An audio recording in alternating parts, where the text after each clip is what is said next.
බොවන් අංගිමලි හැමෝටම අද මම ඔයගලන්ට කියන්න යන්නේ ලංකා ඉතිහාසය පේපර්ස් එකක් පේපර්ස් සාකච්ඡාවක් ටීමක් තමයි කරන්නේ 1 ඉඳලා 10 වෙනකන් MCQ ප්‍රශ්න පත්තර දෙකක් කතා කරන්න යන්නේ අද ඔයගලන්ට.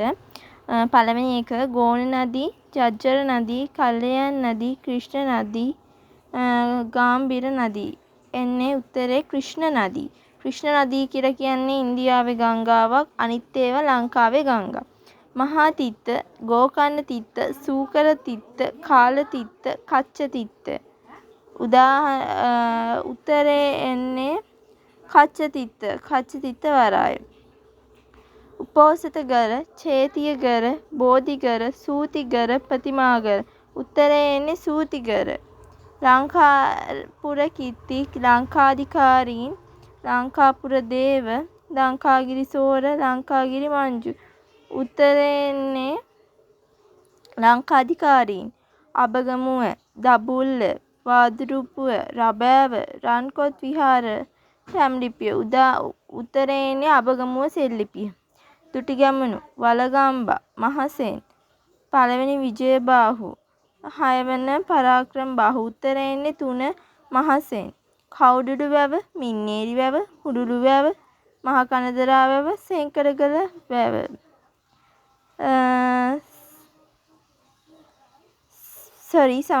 මහකනදරා වැව, තිසා වැව. උත්තරේ එන්නේ තිසා වැව. සෙංකඩගල, කළුපුටු නුවර, කන්දෙනුවර, සිරිවර්ධනපුර, මන්දාරම්පුර. උත්තරේ එන්නේ මන්දාරම්පුර.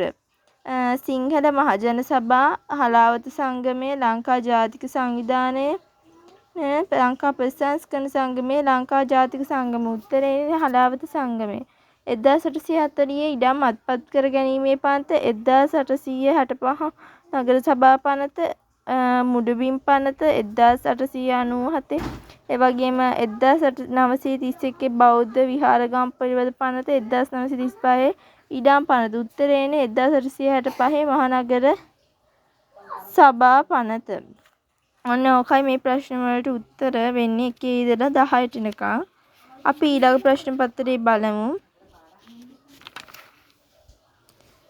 ඊළඟ ප්‍රශ්න පත්‍රයේ ඉතිරි කොටසෙන් අපි සාකච්ඡා කරන නංගී මල්ලි